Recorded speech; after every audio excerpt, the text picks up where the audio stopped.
I'd love to get going right away. I want to be mindful of time. We have a really awesome presentation today, and of course, dialogue and discussion coming. My name is Andrea. I'm with Juris Education. Thank you for hosting us tonight. And tonight's topic of discussion is how to build a unique application narrative. Super important topic. Mika here is going to go over everything in a moment. But just before I hand it off, a couple of housekeeping rules, so to speak. The first question I always get, always, is this recorded? Yes, it is recorded, and you will receive a recording in your inbox within a day or two. In terms of how long we're looking at running this webinar, 45 minutes to an hour. We love the majority of the conversation or the webinar to be conversation. And then we love to leave some time towards the end where you actually get a chance to ask those questions about the law school application process or the application narrative or whatever the case may be. So make sure that you pop your questions in the chat and we'll get to them. In terms of what are we speaking about tonight? Really great questions. So we'll be speaking about how to identify and highlight your unique strengths and experiences, tips for telling your personal story effectively in your application, the strategies for making your application memorable to admission committees, do's and don'ts for creating a compelling narrative. So as you can see, we have a lot to go over today. Now, I want to take a few more moments of your time because I realize that this may be your first time meeting us. So who is Juris Education? What are we? Why are we positioned to tell you about this? So we are a globally recognized law school admissions consulting firm offering comprehensive support from test prep to law school admissions and even bar exam tutoring. We have a 94% acceptance rate. Our students gain entry into the top law schools in the United States.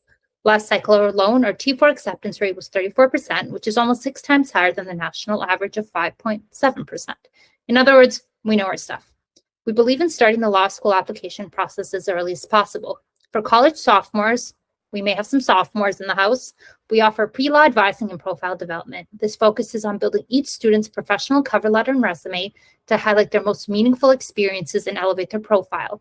To help candidates stand out, we assist in enhancing transcripts and GPA, identifying organizations and internships, creating a timeline for LSAT and application prep, and pinpointing specific areas of interest.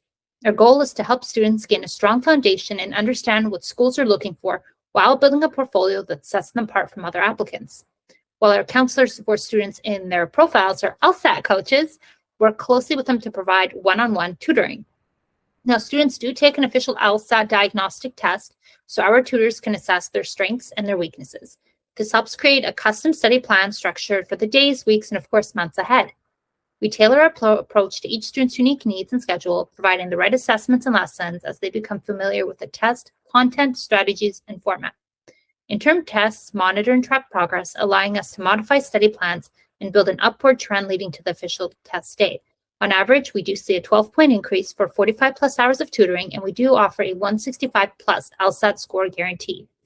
Once we help shape an outstanding candidate, we support in creating the perfect application. Now, law schools review applications holistically, and we assist it with every step of the process. Our support does start with a detailed profile analysis, which is where we dive deep into the particular student's stats and their experiences. This guides the creation of a well-balanced list of target, safety, and reach schools. We also help build strong resumes and obtain letters of recommendation from the right recommenders. Our services continue through the interview process, including waitlist strategy support and scholarship assistance. We're with you until you receive your acceptance. Our admissions counselors are also essay writing experts, so they'll brainstorm, outline, and edit your supplemental essays and personal statements until they are perfect. We use these to showcase the best aspects of their students, connecting life journeys with the themes of each school they are applying to. So whether it's your main application or scholarship essays, we offer unlimited edits. Overall, our goal is to build the perfect candidate and application. We use every tool in our skill set to ensure the products we create with our students stand out from the rest. We're super excited to be here, super excited to get going, and we look forward to hearing from you. Let's pass it over to Mika to introduce herself. Hi, everyone. I'm Mika McDonald. I use she, her pronouns. I obviously graduated from the University of Chicago Law School in 2015. I then first clerked for a corporate bank or a bankruptcy judge in Wilmington, Delaware. Then I worked as a corporate bankruptcy litigator for about 5.5 years.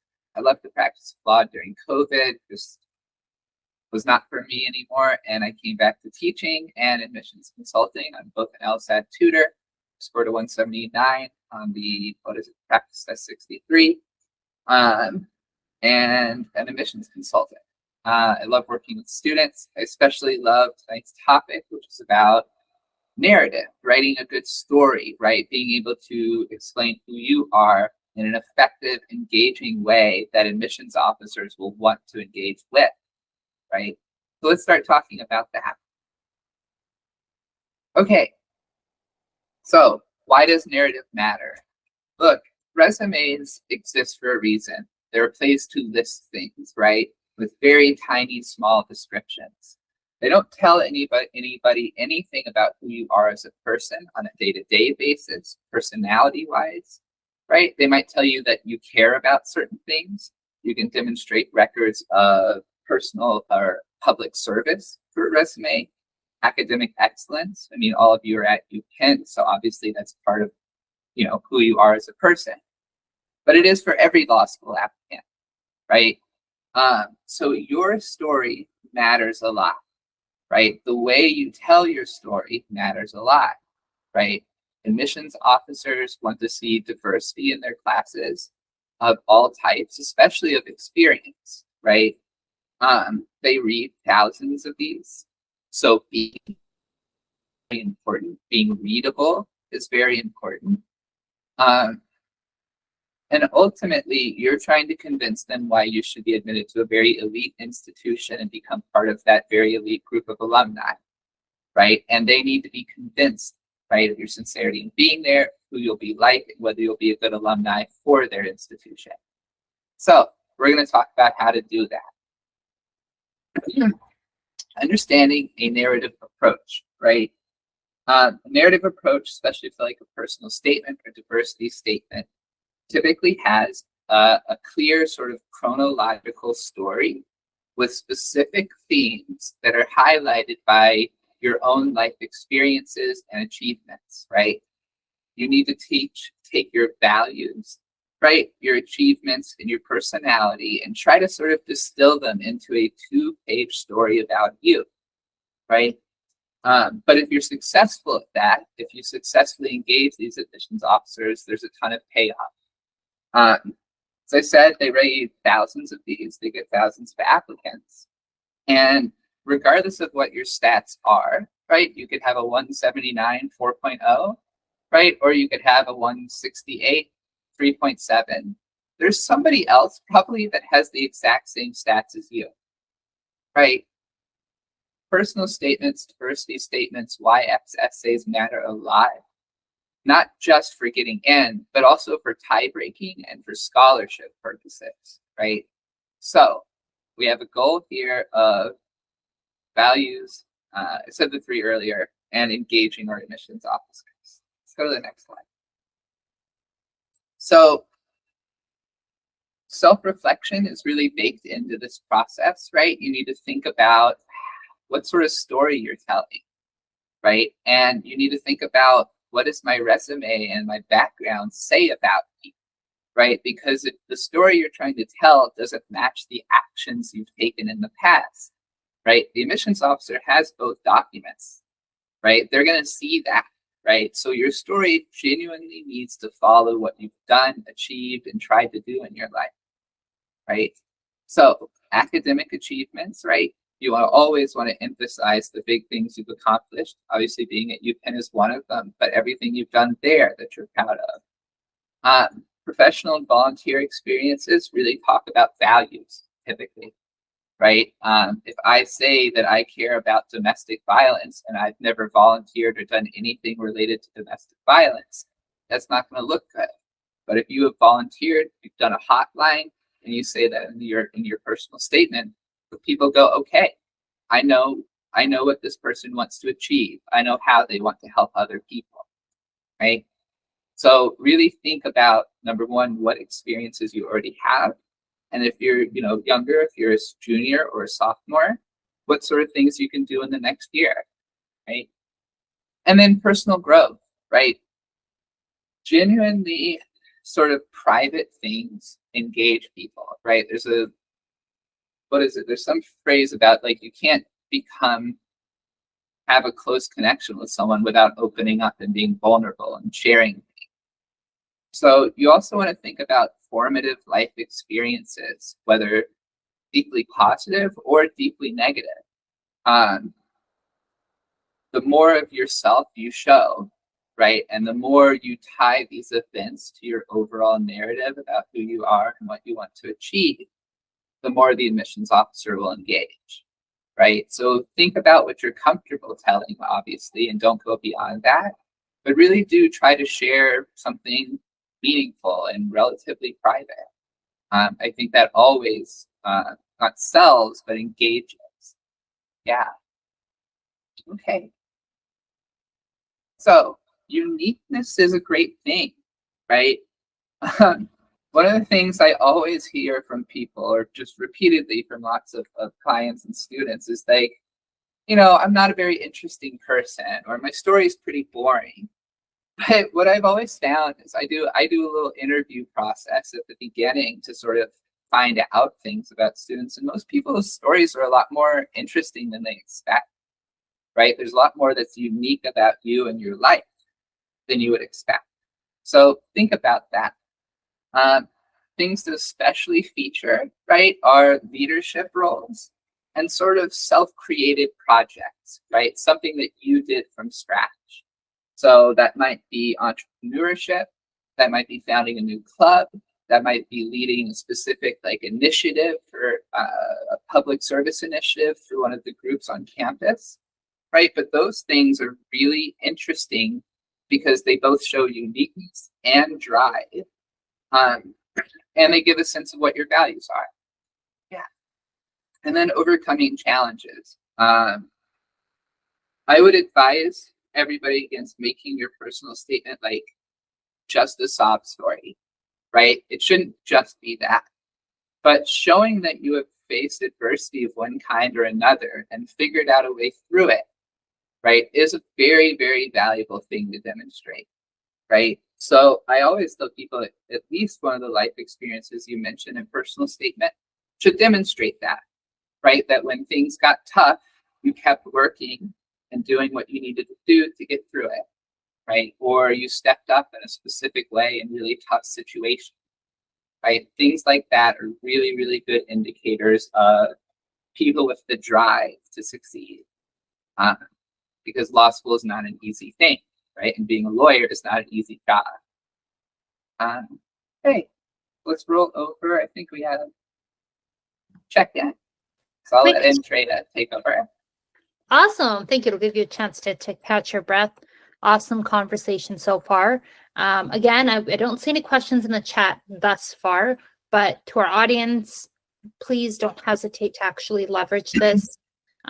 We can really answer virtually anything about the process that you'd like to know. We want to make sure you're utilizing this opportunity. There will be time for more Q&A towards the end, so it's okay if there's no questions thus far. Okay, so now we're talking about an actual personal statement, right? How do you build that story? So you definitely want to take a sort of big focus on why law, right? You don't want to pontificate about it. You want to show, not tell, right? But the stories you're telling should definitely give it a clear idea of what's motivating you to be in law school. So that's obvious. We also talked about values, right? That goes along the same line. It tells them why you want to be in law school. But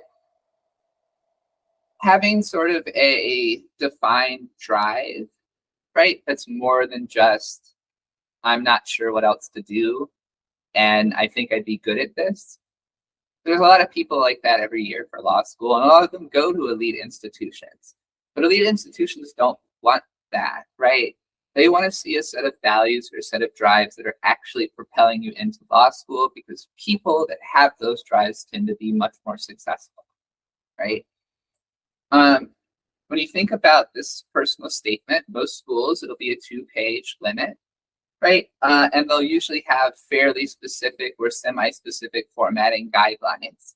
I think Times New Roman double-spaced is common, but schools also sort of accept anything that vaguely kind of fits that same sizing pattern. So you have limited space, right?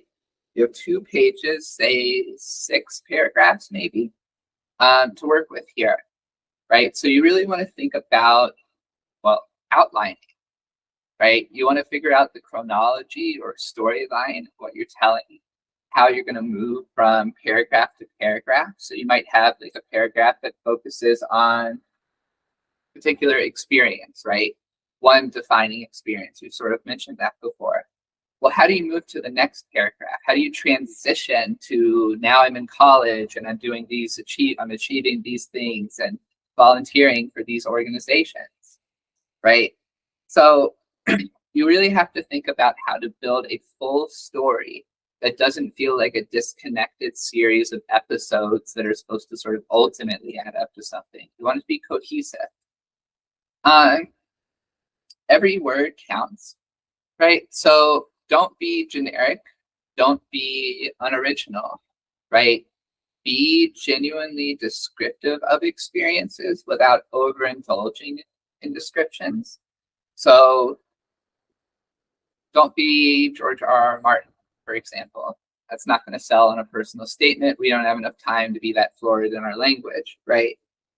So it takes a lot of effort to write things like this, right? It's a 2-page document, but you'll probably spend as much time on this as you did on 25-page papers, right? Just think about whether every word is really moving the ball in some way. That's kind of like the advice I gave to more junior attorneys when I was still practicing. It's the advice I received when I was a junior attorney. Make sure everything you're writing is moving the ball forward. And finally, it's good to tie your background in a very specific way, right? I can give a lot of examples. For instance, I had one client, student and client, who was Nigerian American. And when she returned to visit her family, she was maybe 10 or 11, she had that critical experience, that defining experience, which was her father kind of being held up for a bribe and the whole family being threatened by actual police officers. And so international justice and criminal justice are both topics near and dear to her heart. And if you looked at her resume, you would see a lot of volunteer and club work during college that reflected that, right? Talking about your own experiences or familial experiences with the justice system is a very good way to engage people. People listen when people talk about that now, which is a great thing. Other things you can obviously talk about, right? Having close relationship with a lawyer, parents, right? Seeing what they do, volunteering for various public interest organizations, helping people that are being mistreated by the law or are not being helped. All of these sort of things really help define a reason that you want to be in law school. Sorry, my screen's just turned off because I hadn't touched anything in a while. I skipped ahead a slide. Yeah, tie your experiences back to the law in some way. And for those of you who just want to be corporate lawyers, because I'm sure there's a few of you, and why shouldn't there be honest about that too, right? Not everything has to be deep. I often tell people that the best YX essay in the world is if you're going to a regional school and you say, I want to live and work in this region, and I grew up here, and my family's here, and my support network's here, right? You think of going to any regional school and saying that, that's a great sell, right? They think you're more likely to be successful, you're going to be in the local community, you're going to be engaging alumni, you're going to give money, all that sort of stuff, right? So not everything has to be ultra deep, but being honest and showing your drives and motivations is still very helpful. Okay, let's move to the next slide. So yeah, be authentic, already kind of talked about that before with just kind of making sure what you're saying matches sort of what your resume says about you. But it goes for the writing itself, obviously, right? Your personal statement should not read like I wrote it from scratch, right? It also shouldn't read like one of your college professors wrote it, and it also shouldn't read like a parent wrote it or that a friend wrote it, right? It should be in your voice. I like the second part of that. Don't avoid overusing cliches or exaggerations. I would definitely avoid using exaggerations because it will remind you all that ultimately you're going to try and pass the bar exam one day and join the bar of the state that you want to practice in.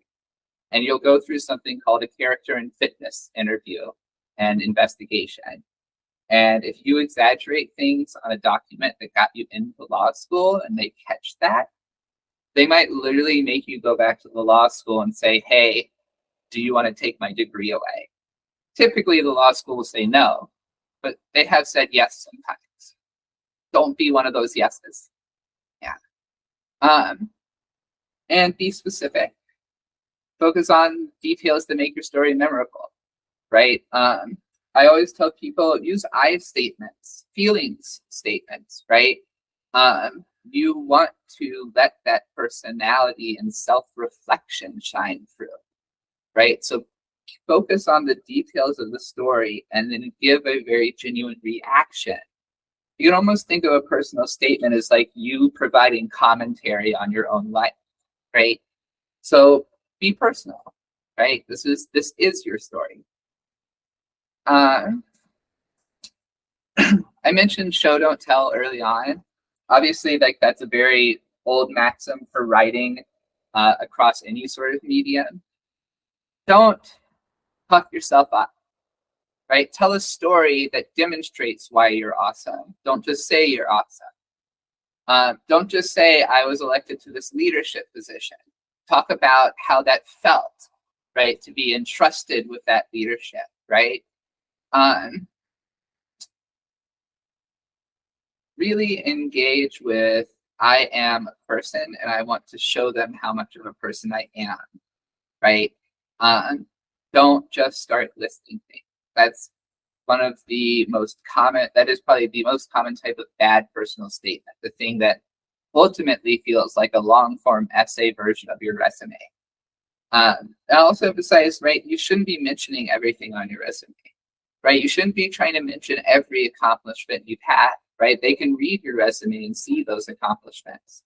You're trying to tell a story, and you should focus on what accomplishments, activities, personal experiences that contribute to that story, right? Don't try to jam pack it full of everything you've ever done. In talking about the future, right? Look, it's fine if you go to law school not knowing what type of law you want to practice, or even whether if you want to like try and do public interest or go straight into corporate sort of practices, right? That's fine. If you have specific goals, great place to mention them is at the end, right? Really sort of talk about how law school will contribute that. If you want to do family law work, right, and you've always wanted to do family law work, for example, subjects of domestic violence, right? Talk about it at the end and talk about how these things shaped you and how the law school itself will get you there. If you want to be a leader in the business world, that's a cool thing to say. Go ahead. I was in corporate bankruptcy law. No one talks about that, but it's a legal field that you can make a ton of money in. So talk about wanting to achieve things, right? Talk about how law school is the launching pad for you to achieve things. You want to go into politics? Boom, talk about that. I wouldn't say obsess over it. This is usually like the last paragraph thing in my opinion, but it is really good to connect your future to the law school you're applying to and to your past. Yeah. So uniqueness, again, we're coming back to it, is important. I'm going to talk about on this one more in the context of a diversity statement rather than a personal statement, right? Because diversity statement is really a great chance to address uniqueness. And uniqueness is not just one type of diversity, right? I have a student who is now applying this cycle, who basically grew up in a cult. Grew up in a cult. And that's a really cool story. You would never guess from looking at her or talking to her that that's her personal story. But it's really unique and cool. I have a student that is a D1 baseball player and also plays for the Italian national team. And that's a cool story. That's a unique story. Being a dual citizen, going back and forth to do that, all of that sort of stuff. Being a D1 athlete is a cool story. There's not a ton of people like that, and not a ton of them go to law school. You can be unique in many, many different ways. What's important is to talk about how that moves you. Again, that idea of why is that driving you here, right, to law school? What sort of values are you bringing with you?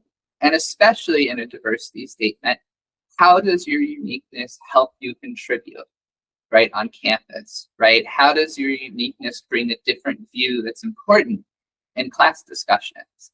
And believe me, class discussions can get very heated and pretty political. This is law school, so that's okay, right? And law schools want to make sure that it's not just the exact same people with the exact same perspectives saying the exact same thing. Most law schools are concerned with that. Some law schools definitely want to be an echo chamber, but most law schools are concerned with that. I'll just emphasize, right, just think about the overall arc of your life. Think about what your friends might say is unique and interesting about you. In fact, you might go ask your friends that. Or ask someone you've worked for, what do they think is different about you? Like, what do they like about you? What's unique about you? Talking to other people can be really helpful in this regard, especially if you feel like you don't have a clear story to work with. This is a chance to talk to people and get a better, sense of how they view you, which can be scary but helpful. Yeah. So do's, right? Do focus on a path of experiences, right, that are leading you here. Do make sure that your narrative actually kind of aligns with what you want to do in life. Being inauthentic is often a lot more readable than you would think, especially on paper. Most people are better at lying, I think, actually in person than they are on paper. Do reflect on your personal growth, right? I statements, feeling statements, showing how you changed, right, or reflected on who you were as a person because of certain events, right? Do maintain a clear, cohesive structure that starts with outlining, right, being organized. But it carries all the way through in just terms of thinking about each line, each sentence, each word moving the ball forward, right, contributing something to the overarching narrative. Okay, keep going. Don't exaggerate. Don't fabricate. Not going to go well for you. Literally not going to go well with you. So that example I gave about having to go back to your law school, that happened to me, and solely because I listed one thing on a resume when I applied to law school and didn't list it on a different resume for a different law school. And so there were questions they had about whether the thing had happened. So I had to go call a professor from college, get a little letter.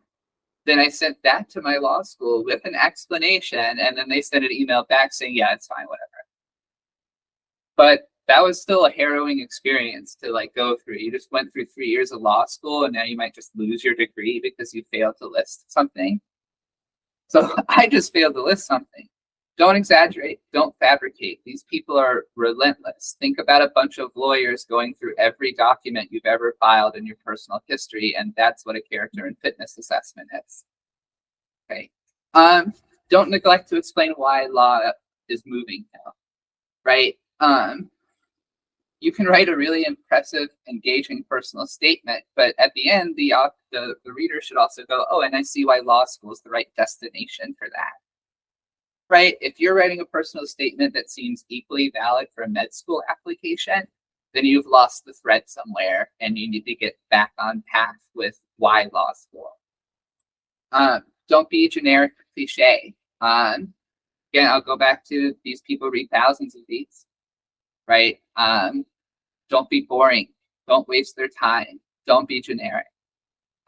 It's really easy to be forgettable if you don't work hard at this. And then don't focus on unrelated stuff, right? Goes back to making every line, word, and sentence count. Unless you are telling us something about your values, your personality, or why law school, then it doesn't need to be in there. Yeah. So when you talk about staying focused, right? What I usually give people early advice is come up with a list of sort of topics, experiences, and things you might want to put in a personal statement, right? Like a list of like 10 things minimum. And then think about combinations of those things. You've got about 6 paragraphs here. The first is more of an introduction. The 6th is more of a wrap up and like why law school / how does this advance you for your future goals. They've got 4 substantive paragraphs to work with, right? Which means you need to be talking about more than just one experience, but you do need to be, I don't know, not talking about 10 different experiences. So do this brainstorming and then think about which of these different things from your life, things that you've done, can be threaded together in that sort of coherent overall narrative, right?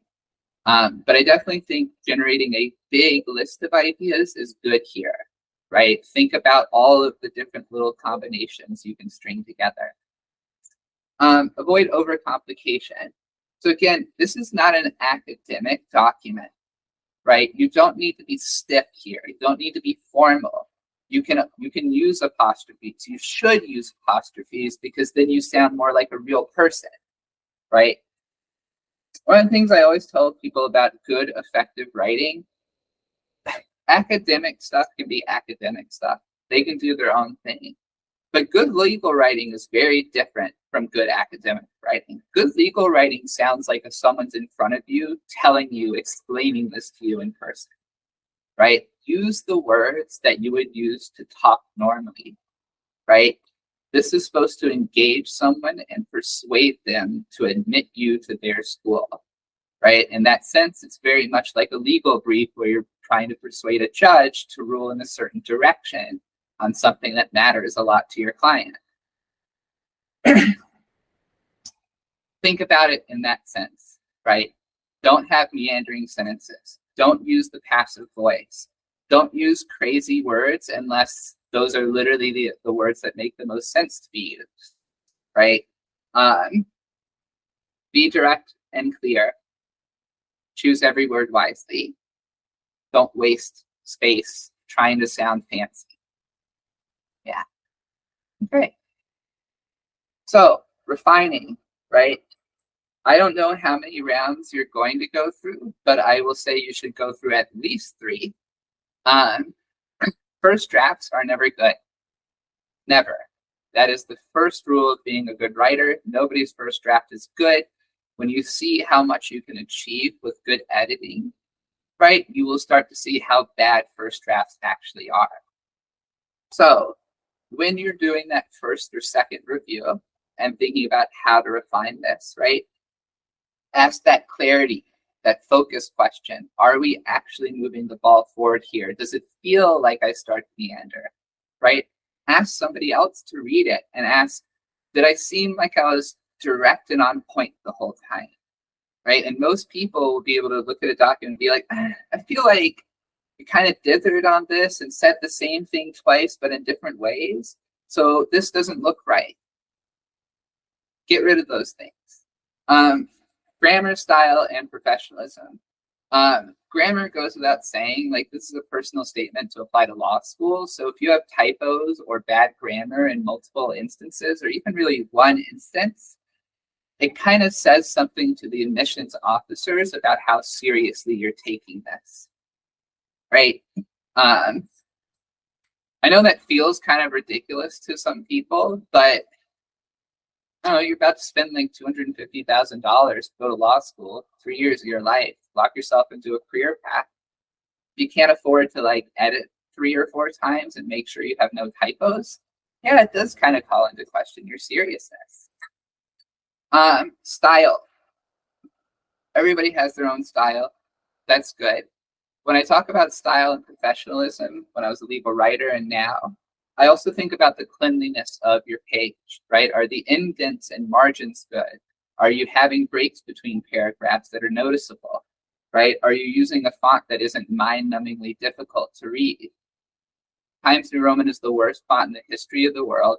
Don't use Times New Roman unless it's specifically required. Think about things like, when someone looks at this, can they actually read it easily, right? I can't tell you when I was clerking how much my judge hated badly written crap that wasn't formatted well. It's his job to read it. He's gonna read it, but he's not gonna be happy with the lawyer that made him sit through that. And he's not gonna be well disposed to their client as a result. So make sure your stuff is readable, easily readable. This third one is important, but also unimportant, right? Don't parrot what you think a law school wants to hear. But if you say you're trying to do public service work and you're applying to Harvard, I would kind of react like, are you sure this is the school that you want to come to? Because that's not Harvard's thing. It just isn't. Harvard pumps out corporate attorneys. That's their thing. So think about whether the you're describing really matches what they're kind of producing in terms of alumni.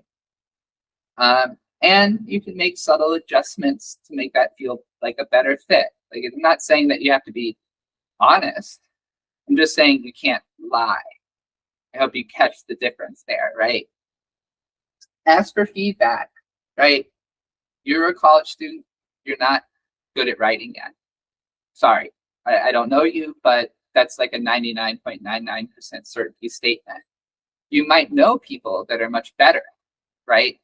Parents, right? If one of your parents is a lawyer in any sort of like white collar profession involves drafting a lot of documents, right? You might have professors that you're close to. You might have friends that you just think are probably better at this than you. Ask for feedback, right? And to do, finally make a soft sell, because y'all have noticed I waited over 30 minutes to do this. That's what we do. That's what I do professionally, right? So consider hiring somebody at Juris to help you with this stuff because we're quite good at it. Right, voice and personality. This is another one where feedback is good. Getting too many edits can destroy your unique and personal voice. It can, right? Which is important to say, you should be the one editing your work, not other people. You should take their edits into account. But ultimately, right, your voice and personality needs to come through here. And having too many cooks in the kitchen makes that nearly impossible. So I always tell people that before you submit things, take one last editing look at it and say, does this really sound like me? And if it doesn't, then edit it so that it does, right? You've gotten great advice on how to make it concise, make it direct, make it engaging. Do one last pass through to make sure that it's you. Yeah. And then a logical flow. But I know that like doing like a flashback and then a jump forward, or then like, it's fun to do that stuff. And I do that stuff, and I help students do that stuff. But if you're working on your own and you're not historically a talented, creative, or persuasive writer, I would urge you to follow a fairly direct chronological approach, right? From this is who I was growing up, and these are early experiences that drove me, and then I had this stuff happen in college, and I did these things, and now I want to be in law school, right? Simple chronological approach is always safe, and it works really effectively. Play around with it if you want, but be careful because it can be hard to pull that off in a way that feels authentic and engaging, and instead would feel stilted and strange. Yeah, I see too many students take too big of leaps early on. Okay, standing out. So I said that earlier, right? This is a tiebreaker, a big tiebreaker a lot of the time. If you are above median and trying to get into Northwestern and you get in, this could be the difference between getting in and getting 1 year of tuition, right? As a merit scholarship, right? So these things are really important. Yes, admissions decisions are primarily driven by LSAT and GPA. But even then, we would say maybe like that's like 70% of what matters. This is most of the other 30%. It's the essays, right? So you really want to stand out. You really want to take these things seriously. Emphasizing unique experiences. I've talked about that like 8 times. Demonstrating a passion for law.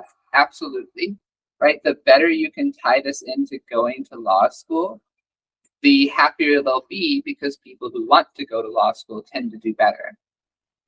And aligning with the school's mission. I'm not a big one for like mentioning specific programs at specific schools unless they are a clear direct line from what you care about to that specific program. So what I would tell students always is go and look at the clinics that the school offers, right? Clinics are practical, hands-on experiences given to students where you're working usually under the supervision of more senior attorneys, including a professor.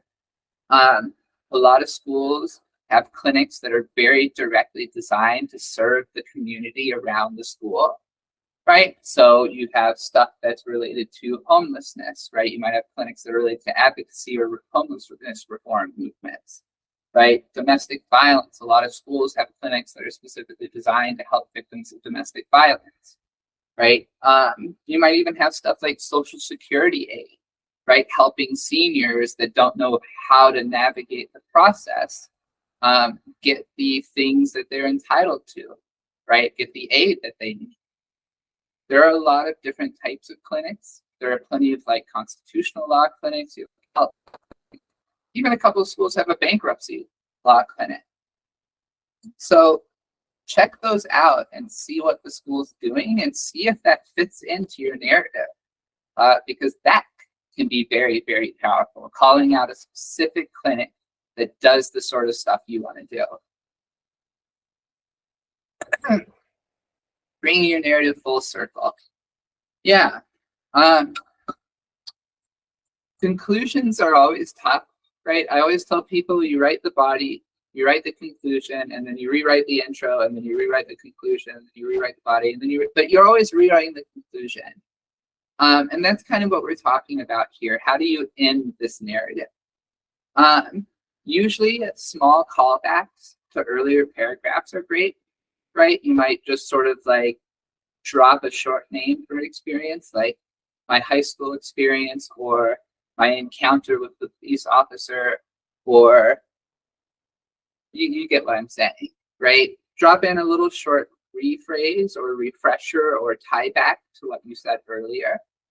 Kind of sum up what your goals are and how these things have led you there, right? And then tie them to that aspirations in law, right? Both at law school and beyond. Yeah, I think that's generally the best approach to it. And then reaffirming your commitment to the law.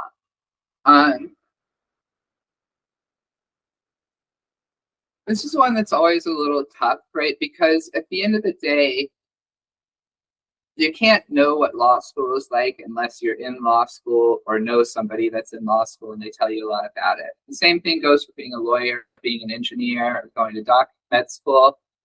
So what you really want to do here, right, is not presume knowledge of what the process is like, not presume knowledge of what law school is like, or even what if being a lawyer will be like. Just reinforce your values and how law school helps you live out those values, right? That's the best sort of way to end, right? Reference my deep commitment to public service in the area of blah, blah, blah. Your school's clinic will help me practice that early on, blah, blah, blah, blah, blah. You see what I mean? So do a little hunting and find something specific. Okay. We're nearing the end, I promise y'all. Key takeaways, right? Organize, right?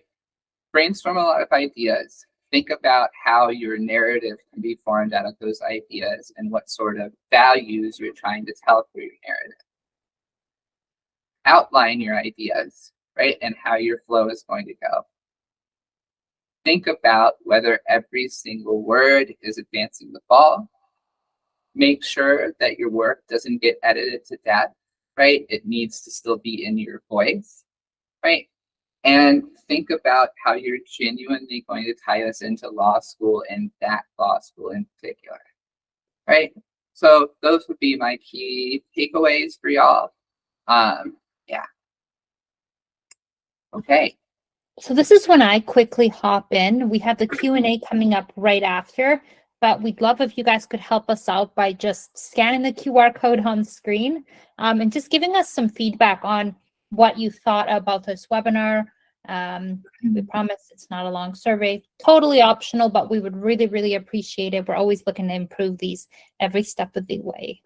So in the meantime, I'm going to give everyone a quick second to do that and get the questions in, because the next slide that we have coming up is the Q&A slide. Mika, I already see a question in here from Redina. Do you want to quickly review it and then? Yeah, we can give everyone just a minute to get in their questions and or give us that awesome feedback. Are there any topics or approaches to avoid in law school personal essays? Yes and no. I would say being stridently directly political in the sense that you speak negatively about one party or about one person, despite how much you think it's justified, and it is justified, is not a good idea, right? This is meant to be a story about you, and political topics often come off as stories about the things you're obsessed with rather than stories about you. So the political stuff should be in the background context, or it should be part of like, I wanted to change this thing about the world. I wanted to help this sort of reform happen, rather than in the more overt political Democrat, Republican, whatever language, right? So talk about, if you're going to get political, talk about what you want to achieve through politics and less so about who you don't like or that sort of stuff. Any other major topics?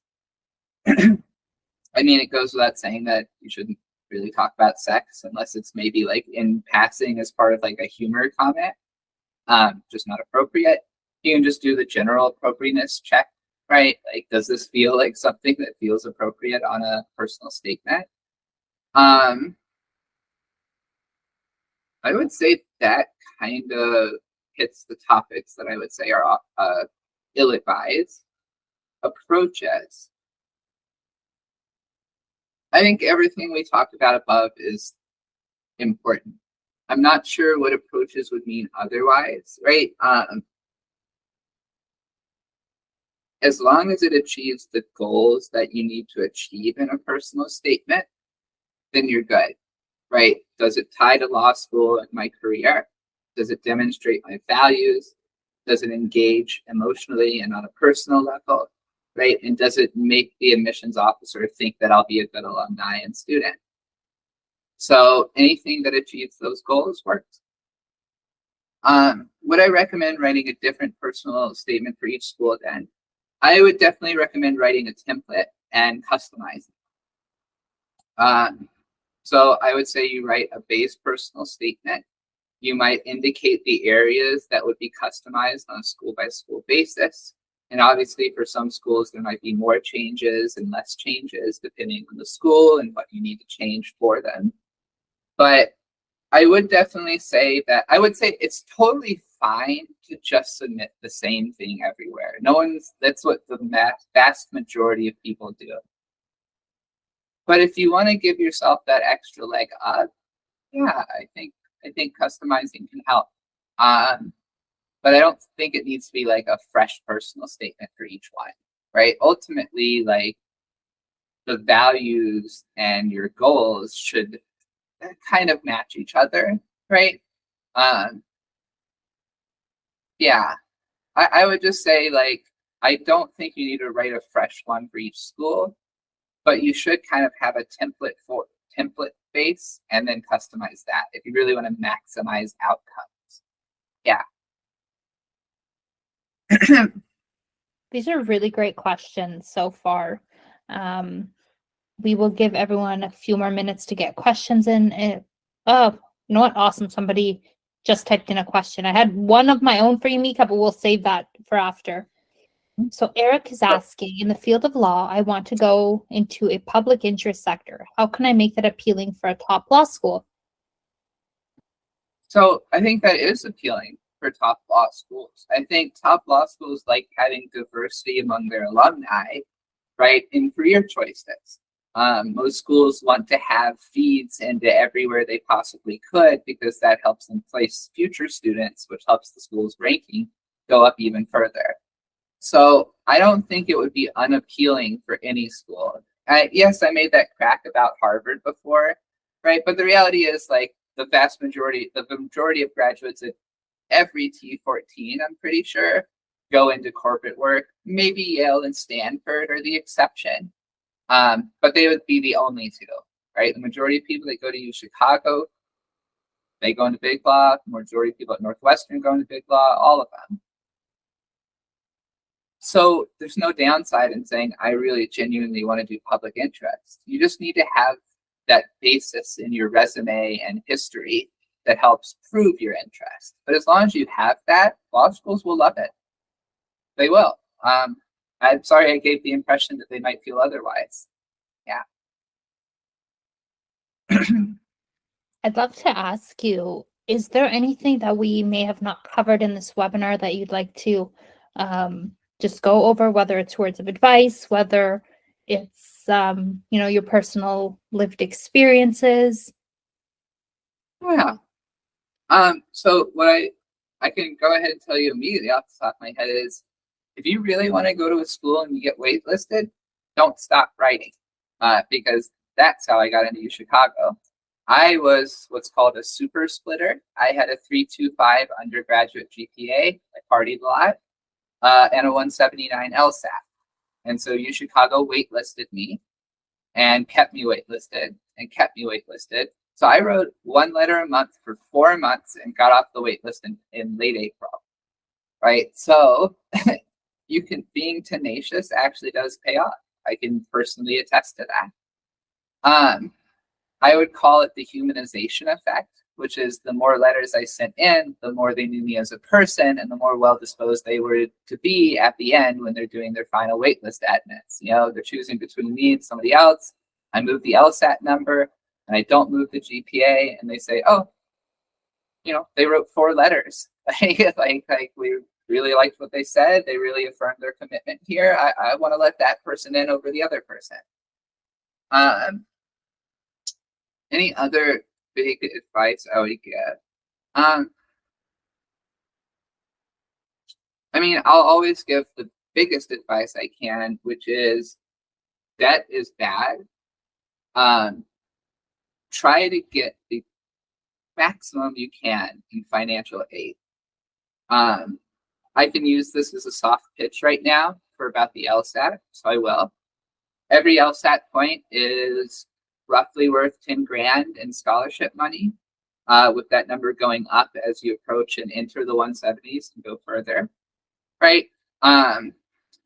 So take your LSAT prep seriously, and hire a tutor.